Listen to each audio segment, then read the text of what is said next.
Important elective third fourth fifth same questions అనమాట, same model questions. అయితే ఇప్పుడు నీకు y = x tan x plus sin x power cos x ఇచ్చాడు. అయితే దీనికి డెరివేటివ్ కనుక్కోమన్నాడు, దీనికి y కి డెరివేటివ్ కనుక్కోమన్నాడు d/x.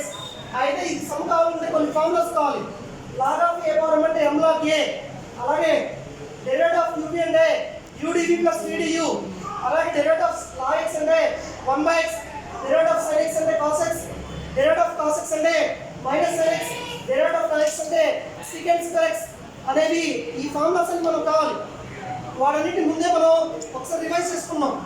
నెక్స్ట్ స్టెప్లో ఇచ్చినటువంటి వేరియబుల్కి పవర్లో వేరియబుల్ ఉన్నప్పుడు లాగ్ అప్లై చేసుకోవాలి. సో ఇండివిజువల్ పార్ట్ తీసుకున్నాం.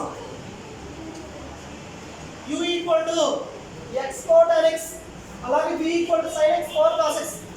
ఓకేనా, రెండింటిని మనం క్వశ్చన్లో ఏమేమో uv అని చెప్పి మనం సింపుల్గా చేయడం కోసం తీసుకున్నాం. ఇది u తీసుకున్నాం, ఇది v తీసుకున్నాం. బోత్ సైడ్స్ లాగ్ అప్లై చేసుకున్నాం. log v = log of x tan x.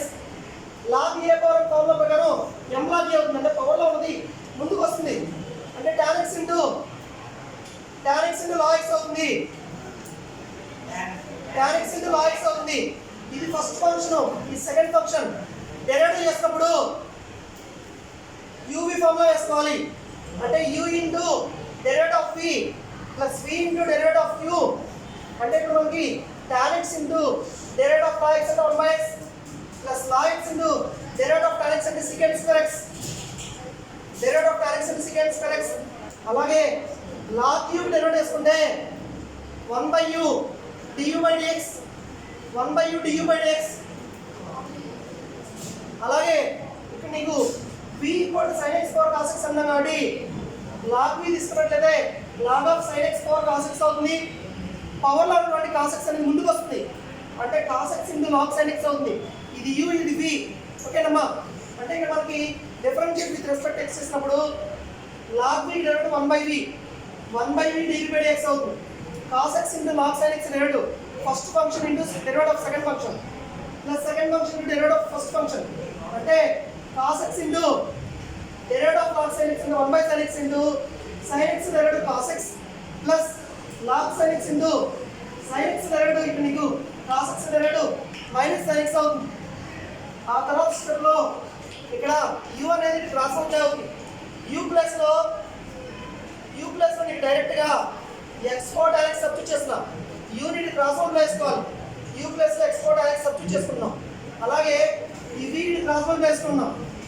v ప్లస్లో sin x power cos x పెట్టుకున్నాం. sin x power cos x పెట్టుకున్నాం. cos sin అంటే cot అవుతుంది into cos x minus plus of minus అంటే minus sin x into log sin x అవుతుంది. ఓకేనమ్మా, ఇది equation 1, ఇది ఈక్వేషన్ 2. అయితే నీ క్వశ్చన్లో ఇచ్చింది y = x tan x plus sin x power cos x ఇచ్చాడు, అంటే ఇది u అనుకున్నా, ఇది v అనుకున్నాం కాబట్టి ఇక్కడ y = u ప్లస్ v అవుతుంది. డిఫరెన్షియేట్ విత్ రెస్పెక్ట్ x చేస్తే u ప్లస్లో u డెరివేటివ్ చేస్తే du/dx, v డెరివేటివ్ చేస్తే dv/dx అవుతుంది, y డెరివేటివ్ చేస్తే dv/dx అవుతుంది. From 1 and 2 equations dv/dx first du/dx అంటే వాల్యూ వచ్చింది. ఇక్కడ ఈక్వేషన్ 1లో వచ్చినటువంటి వాల్యూని సబ్స్టిట్యూట్ చేస్తున్నాం. అలాగే dv/dx అంటే ఇక్కడ వాల్యూ వచ్చింది, ఈ వాల్యూని సబ్స్టిట్యూట్ చేస్తున్నాం. సో ఫైనల్ ఆన్సర్ ఇది.